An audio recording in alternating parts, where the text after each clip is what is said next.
Hello friends, in this video we will discuss long question answer of chapter 3rd. Very short और short में already discuss कर चुका हूँ. जिनको अगर देखना हो तो मेरे फोटो को टच करके प्लेलिस्ट में मेरा वीडियो पड़ा हुआ है, उसको आप जाके देख सकते हैं. आपको उसमें वेरी शॉर्ट और short and multiple choice question है वो मिल जाएंगे. मैंने डिस्क्राइब कर चुका हूँ. यह एंड स्क्रीन पे मैं इसको दे दूंगा, इसकी लिंक आप देख सकते हैं वहां से. आइए शुरू करते हैं. First question, how many type of industry describe, उद्योग कितने प्रकार के होते हैं आप डिस्क्राइब करिए. चलिए सबसे पहले जान लेते हैं first type. On the basis of ownership, utility, size, raw material and nature of finish goods of product, these are the type of industry. There is the basis to how be classification of industry. किस प्रकार से industries को बांटें, उनके प्रकार किस प्रकार से बना, उनको बांटने का एक तरीका लिया गया है कि कुछ को बांटा गया है ऑनरशिप के आधार पे, कुछ को उसके प्रोडक्ट्स किस प्रकार से बनते हैं उसके आधार पे, कुछ को उनके साइजों के आधार पर बांटा गया है. तो चलिए देख लेते हैं वन बाय वन. फर्स्ट है अकॉर्डिंग टू ऑनरशिप, मालिकाना हक के आधार पर. फर्स्ट है प्राइवेट इंडस्ट्री, इसी में सेकंड गवर्नमेंट इंडस्ट्री, थर्ड है cooperative industry and fourth and last है मिक्स इंडस्ट्री. तो जो क्वेश्चन आपको शॉर्ट में मिला था लॉन्ग में आ गया. चलिए एक एक से जान लेते हैं. प्राइवेट जो इंडस्ट्री है उसका मालिक ऑनर एक होता है, इंडिविजुअल पर्सन इसका ऑनर होता है, उसको प्राइवेट इंडस्ट्री कहते हैं. गवर्नमेंट इंडस्ट्रीज में जिसकी मालिक ऑनर गवर्नमेंट होती है तो उनको गवर्नमेंट इंडस्ट्री बोला गया. कोऑपरेटिव इंडस्ट्रीज में मालिक आधे गवर्नमेंट होता है और आधा प्राइवेट सेक्टर होता है तो उसे कोऑपरेटिव इंडस्ट्री कहते हैं, अर्ध सरकारी उद्योग कहते हैं. Mix industry, that the owner more than two, मिश्रित उद्योग उन्हें कहते हैं जिनके मालिक दो या दो से अधिक होते हैं. Now next, on the basis of utility, उपयोगिता के आधार पर बांटा गया है. पहला बेसिक इंडस्ट्री है, सेकंड है consumer industry. Basic industry those industries produce the anything that use the another industries.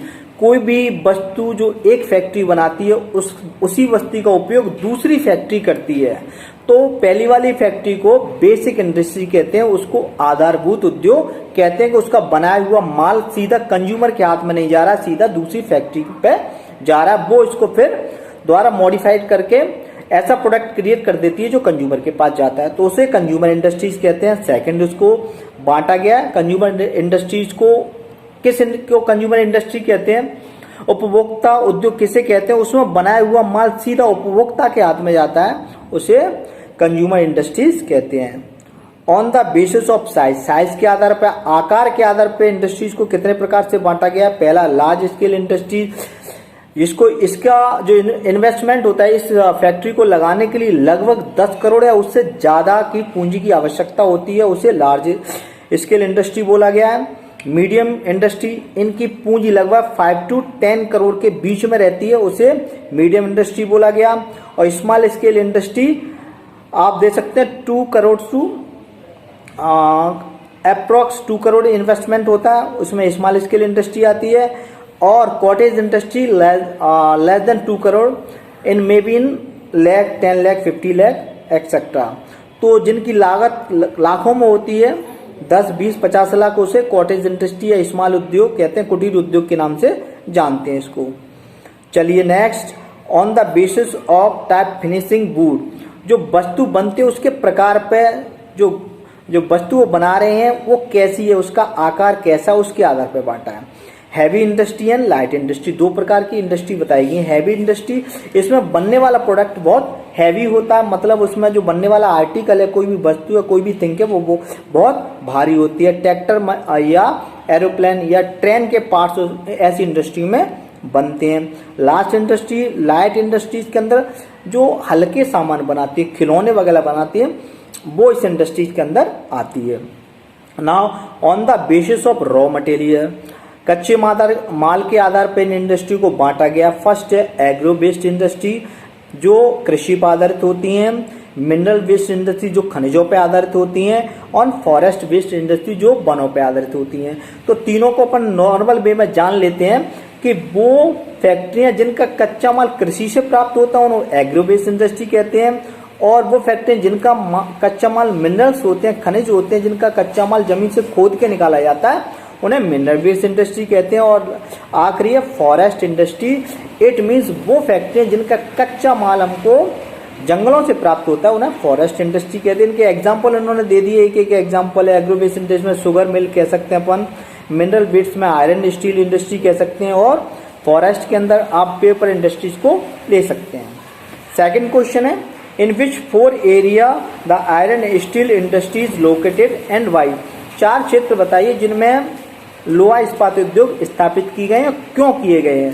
तो नॉर्मली ने स्थापित कोई भी फैक्ट्री अगर अपनी खोलता है तो देखता है वहाँ का एटमॉस्फेरिक कंडीशन कैसी है, ट्रांसपोर्ट का सिस्टम वहाँ पे कैसा है, कम्युनिकेशन कैसा है वहाँ पे, और लेबर मिलने की क्या उम्मीद है वहाँ पे, वहाँ की जमीन कैसी है। इस सारी चीजों को देखकर ही कोई अपनी इंडस्ट्री डालता है। अगर ये सारी की सारी कंडीशन किसी भी फैक्ट्री के लिए अनुकूल होती है तो वहाँ पर कोई फैक्ट्री खोल लेता है। तो ये क्यों का आंसर हो जाएगा, और अपने इसको देख लेते हैं और क्या इसमें। The first modern iron steel plant was set up in the place of Portonao in the state of Tamil Nadu in the year 1830. The first major part of iron steel was set up in the Sanchi, a place in the Jharkhand state in the year 1907 by Jamshed Tata. This place now known है जमशेदपुर। बताया गया सबसे पहले industry जो establish की गई थी, स्थापित की गई थी 1830 में, नाम दिया गया तमिलनाडु में। उसके बाद 1907 में दिया गया जमशेदपुर में। तो आसुद क्षेत्र को जमशेदपुर के नाम से ही जानते हैं।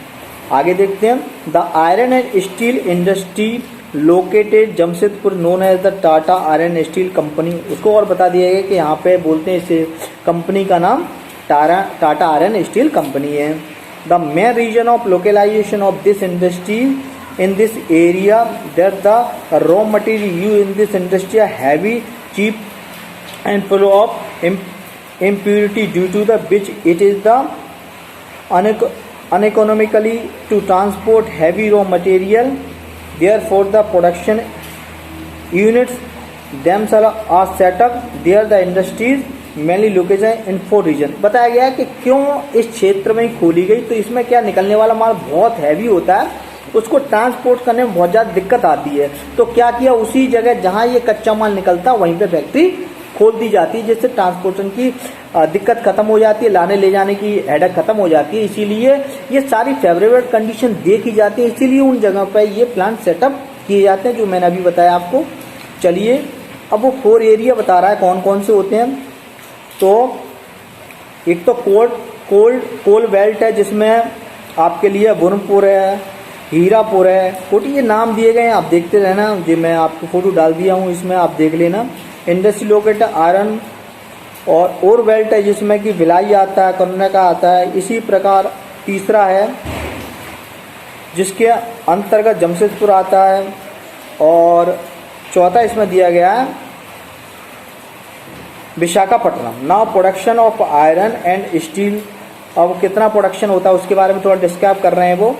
The systematic development of iron and steel industry of India after independence has resulted into the sustains increase into the production in the last few decade. During the 1970-1971 production was 70 lakhs tons, which increased 492 tons in the year 2005-2006। ये बताया गया 1970 और 71 में production मात्र जो था 70 lakh ton था, जो कि 2005 और 6 में बढ़कर 492 लाख टन हो गए। ये बताया गया प्रोडक्शन के बारे में कि पहले इंडिया के अंतर्गत कितना प्रोडक्शन होता था और अब कितना हो रहा है, इसके बारे में थोड़ा सा बताया। Third question, describe the production and distribution detail of paper industry of India. अभी आयरन इंडस्ट्री के बारे में अपन ने जाना, अब वो बोल रहे हैं कि आप कागज उद्योग के बारे में बताइए, कहाँ इसका डिस्ट्रीब्यूशन है, कितना प्रोडक्शन होता है, उसके बारे में थोड़ा सा एक्सप्लेन करें। India rank 20 in the world in the represent of the paper production as per dependence paper production has increased 30 times। ये बताया गया पूरे विश्व का 20% हम लोग कागज का उत्पादन करते हैं और ये बढ़ रहा है। अपन इसमें इंडिपेंडेंस हो रहे हैं लगभग जब से प्रोडक्शन होता है आज की डेट में 30 गुना अपन इसके प्रोडक्शन को बढ़ा चुके हैं। Out of the total production of paper in the country 53 is writing and printing paper. वो बताएगा जितना पेपर का उत्पादन होता है उसमें से 53% जो पेपर है उसका उत्पादन अपन ज़्यादातर लिखने में और पेंटिंग करने में करते हैं। 22% पैकिंग पेपर है, 6% cardboard and 65 is the news print and remaining paper of other specific variety. उन्होंने बताया लगभग 22% अपन लोग पैकिंग में यूज करते हैं, 6% अपन कार्डबोर्ड वगैरह बनाते हैं और 65% वो न्यूज प्रिंट वगैरह में यूज होता है। ये बताया गया कितना कितना जो प्रोडक्शन होता है उसका यूज पेपर का किस किस क्षेत्र में होता है। Production of all varieties of paper in India in year 1950-51 was 116,000 ton. 1950-51 में पेपर का उत्पादन अपन लगभग 116 टन करते थे, विच रोज टू 3,090 टन इन 2001। 2001 में लगभग ये बढ़कर 3,090 टन हो गया है। The main paper producing state in the country are the Karnataka, Bihar, Jharkhand, Kerala. अब वो क्षेत्र बताए गए, उन्होंने बोला कहाँ पे इनका प्रोडक्शन सबसे ज़्यादा होता है। जो मेन है तो उन्होंने बताया कर्नाटक है, बिहार है, झारखंड है, केरला, यहाँ पे ज़्यादातर पेपर इंडस्ट्रियाँ हैं और यहाँ पे पेपर का प्रोडक्शन होता है। होशंगाबाद और Madhya Pradesh and security paper mill is also there. Hoshangabad में पेपर सिक्योरिटी मिल है मध्य प्रदेश के अंदर। ये बताएगा there are more than 600 paper and store based mill in the country. लगभग 600 ये पेपर मिल हैं पूरे देश के अंदर, which give direct employment to approximately 3 lakh people, जो कि 3 लाख लोगों को रोजगार देता है। ये बताया गया है। In our country the demand for the paper is more than the production, therefore this industry need concentrated effort to speed up the development for future या फर्दर। उन्होंने बोला गया इतनी बनाने के बाद भी इसकी डिमांड और तेजी से बढ़ रही है तो हमें और ज़्यादा फैक्ट्रियाँ इस्टेब्लिश करने की जरूरत पड़ेगी आने वाले समय में। Next question, describe the contribution industry in the national economy. Bharat की अर्थव्यवस्था में इस उद्योग का कितना योगदान है उसके बारे में थोड़ा डिस्क्राइब करना है। चलिए देख लेते हैं कितना है।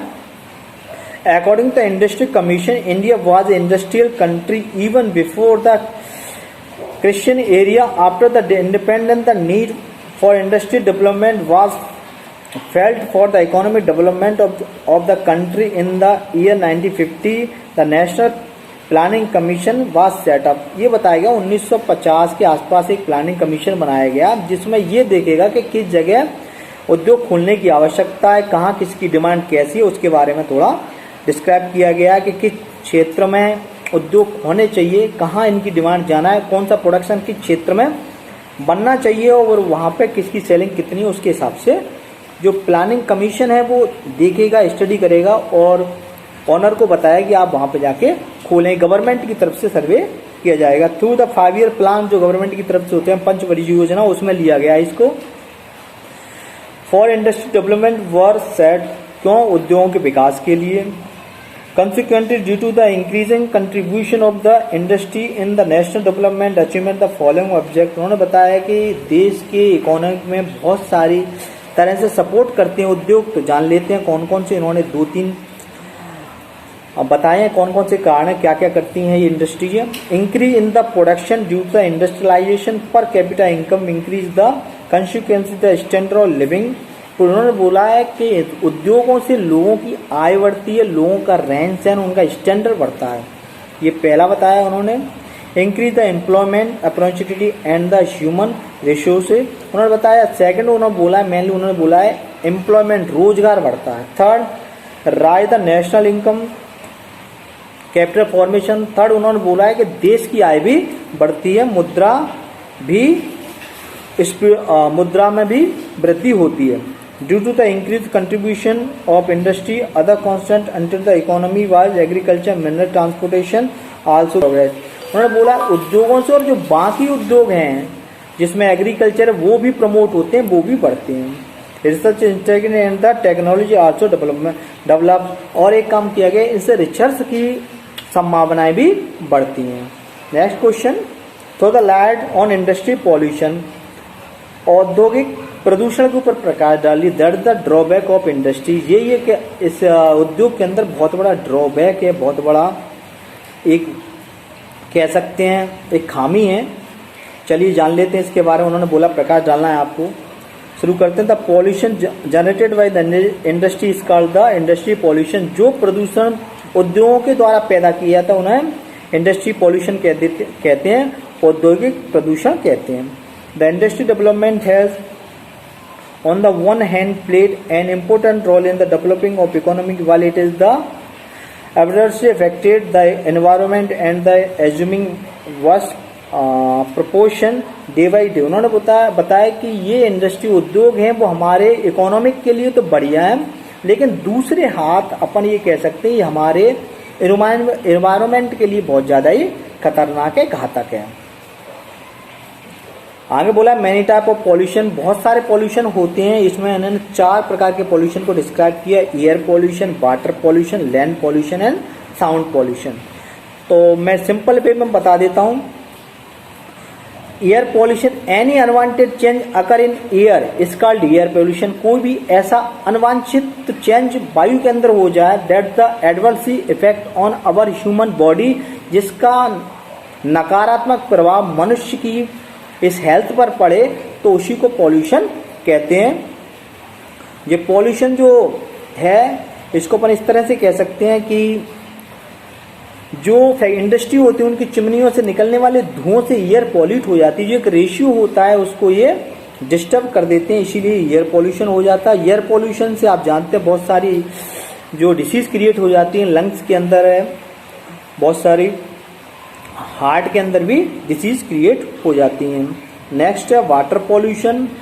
तो सिंपल वे में I can say that any unwanted change occur in water, कोई भी अनवांछनीय परिवर्तन पानी के अंदर हो जाए, that is water pollution. That is reduce the purity of water, जिसके द्वारा पानी की शुद्धता कम हो जाए या खत्म हो जाए, उसी को अपन लोग वाटर पॉल्यूशन कहते हैं, जल प्रदूषण कहते हैं।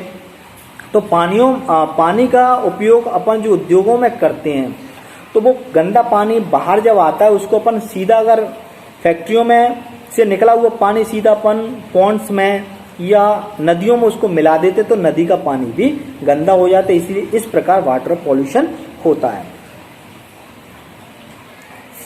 थर्ड है लैंड पॉल्यूशन। तो any unwanted change occur in the land इसका लैंड पॉल्यूशन। पृथ्वी के अंदर, मिट्टी के अंदर कोई भी ऐसा अवांछनीय परिवर्तन हो जाए जिससे कि हमारी स्वास्थ्य पर हानिकारक प्रभाव पड़े, उसी को अपन लोग एक तरह से मृदा प्रदूषण कह सकते हैं या भूमि प्रदूषण कह सकते हैं। ये कैसे होता है कि फैक्ट्रियों से निकलने वाला गंदा कचरा जो अपन खुले में यूं ही पृथ्वी के ऊपर फेंक देते हैं, तो उस एरिया को, उस सॉइल को वो कचरा प्रदूषित कर देता, उसकी प्योरिटी को वहां समाप्त कर देता, उसकी शुद्धता को वहां पे वो कचरा समाप्त कर देता है। इसलिए वो जगह पूरी की पूरी प्रदूषित हो जाती है। वहां पे कोई क्रॉप्स अपन लोग पैदा नहीं कर सकते, वहां पे कोई पेड़ पौधे नहीं उग सकते हैं। तो इसके लिए अपन को इसके बात का ध्यान रखना चाहिए कि इंडस्ट्रियों से निकलने वाला कचरा अपन यूं ही खुले में। Sound pollution. तो simple way we can say that any sound that disturb our mental activity is called noise pollution. कोई भी ऐसी ध्वनि जो हमारी मानसिक रूप से हमें विघ्न पैदा करे उसको अपन साउंड पॉल्यूशन कहते हैं, जो बड़ी बड़ी मशीनों के द्वारा क्रिएट होता है। तो ये नेक्स्ट क्वेश्चन है state the major to control industry pollution. कुछ ऐसे आप स्टेप बताइए जिनसे अपन इंडस्ट्री पॉल्यूशन को कंट्रोल कर सकें। ये वीडियो की लेंथ बढ़ रही है तो जल्दी जल्दी करूंगा मैं। फर्स्ट है एयर पॉल्यूशन को कैसे कंट्रोल कर सकते हैं। High to chimneys of the factory, जो फैक्ट्री उनकी चिमनी बहुत ऊंची होनी चाहिए, मैं डायरेक्ट एक्सप्लेन कर देता हूं। और ऐसे टेक्नोलॉजी यूज करना चाहिए जिससे कम से कम पॉल्यूशन हो।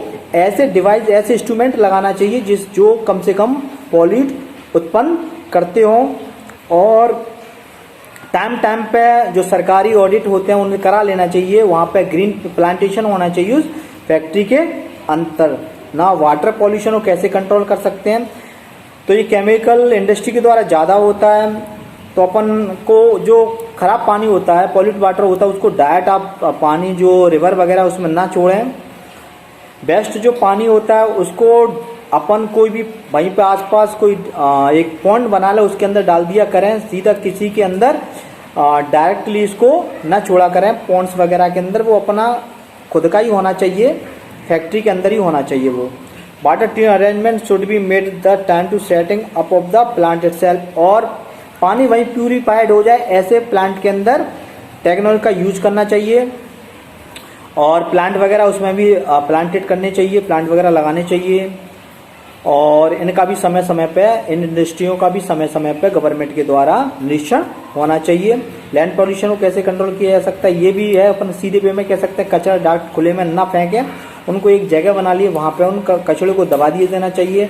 बायोगैस प्लांट बनाने चाहिए, वहीं उस कचड़े का अपन रिसाइकिल कर लें, कोई दूसरे काम में ले लें। ऐसी टेक्नोलॉजी का यूज करें जिससे प्रदूषण कम से कम हो। उसके बाद नॉइज पॉल्यूशन है, ऐसी इंडस्ट्री है शहर से बहुत दूर होनी चाहिए। और इसमें बताया गया है कि ऐसे इंस्ट्रूमेंट का यूज करना चाहिए जो साउंड को रिड्यूस कर दिया करे। और वहां पर जो भी लेबर काम करती है वो ऐसे कानों में कोई ऐसी चीज का यूज कर लिया कर जिससे साउंड उनके कम से कम जाया करे। इन सारी चीजों का ध्यान रखना चाहिए जिससे इन पॉल्यूशन को अपन कंट्रोल कर सकते हैं।